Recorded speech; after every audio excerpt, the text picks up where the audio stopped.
اچھا حضرت یہ بتائیں کہ نبی صلی اللہ علیہ وسلم کا یتیموں، غلاموں اور مظلوموں کے ساتھ سلوک جو تھا وہ ہماری کردار سازی میں کیسے مؤثر ثابت ہو سکتا ہے، کیسے متاثر کر سکتا ہے؟ رسول اللہ صلی اللہ علیہ وآلہ وسلم یتیموں کے ساتھ، غلاموں کے ساتھ بڑا اچھا سلوک کرتے تھے. آپ نے فرمایا کہ انا وکافل الیتیم ہاکذا، میں اور یتیم کی کفالت کرنے والا ہاکذا اس طرح، جیسے دو انگلی، جیسے یہ دو انگلیاں.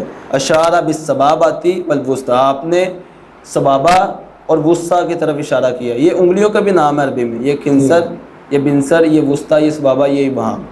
تو آپ نے سبابہ اور وسطیٰ کی طرف اشارہ کیا اور ایسے انہیں کہا جیسے یہ دو انگلیاں ہیں. آپ نے فرمایا کہ یتیم کی کفالت کرنے والا اور میں اس طرح ہوں گے جیسے یہ سبابہ انگلی اور وسطیٰ انگلیاں. تو یہاں سے معلوم ہوتا ہے کہ رستم یتیموں کے بارے میں کتنی تاکید کرتے تھے، یعنی جو یتیموں کی مدد کرتا ہے وہ کل قیامت کے دن رسول اللہ صلی اللہ علیہ وسلم کے ساتھ ہوگا. اور آپ صلی اللہ علیہ وسلم نے فرمایا کہ اگر تم نے مجھے ڈھونڈنا ہو تو غریبوں میں ڈھونڈا کرو، فقیروں میں ڈھونڈا کرو، میں تمہیں وہاں ملوں گا. اور آپ نے فرمایا کہ انما ترزقون بضعفائکم، تم غریبوں کی مدد کیا کرو، غریبوں کے ساتھ اچھا سلوک کیا کرو، کیونکہ تمہیں جو رزق ملتا ہے اللہ کی طرف سے وہ غریبوں کی وجہ سے ملتا ہے. یعنی ان کی مدد کیا کرو، ان کی وجہ سے تمہیں اللہ کی طرف سے رزق ملتا ہے. تو یہ یہاں سے معلوم ہوتا ہے کہ رسول اللہ صلی اللہ علیہ وسلم غریبوں کے ساتھ نہایت محبت کرتے تھے اور ان کے بارے میں کہ ان کے ساتھ اچھا سلوک کیا جائے اس کی تاکید کیا کرتے تھے. اور غلاموں کے بارے میں بے شمار احادیث ہیں جس میں آپ صلی اللہ علیہ وسلم نے غلاموں کو آزاد کرنے کی خوشخبریاں بتائی ہیں. جو بندہ غلام کو آزاد کر دیتا ہے اسے یہ اجر ملتا ہے، اسے یہ اجر ملتا ہے. آپ نے بے شمار احادیث میں بتایا.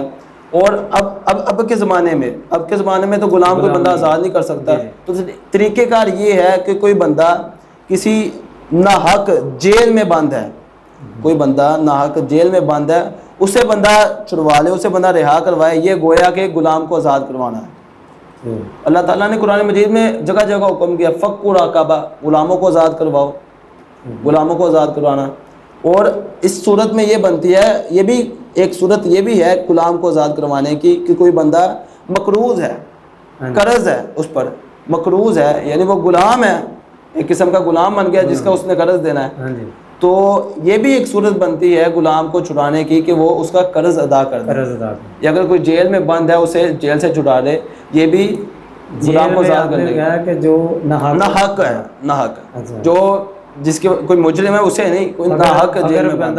کسی سے کوئی قتل ہو گیا انجانے میں، کوئی اس کو پتہ نہیں لگا یا کوئی ایسا معاملہ ہوا، قتل ہو گیا، ہوا ہے اس سے قتل، صحیح، اس کی دیت دے سکتا ہے، دیت دے سکتا ہے. اگر وہ جس سے قتل ہوا ہے اسے وہ دیت دینے کی طاقت نہیں رکھتا تو اس کی دیت دے سکتا ہے.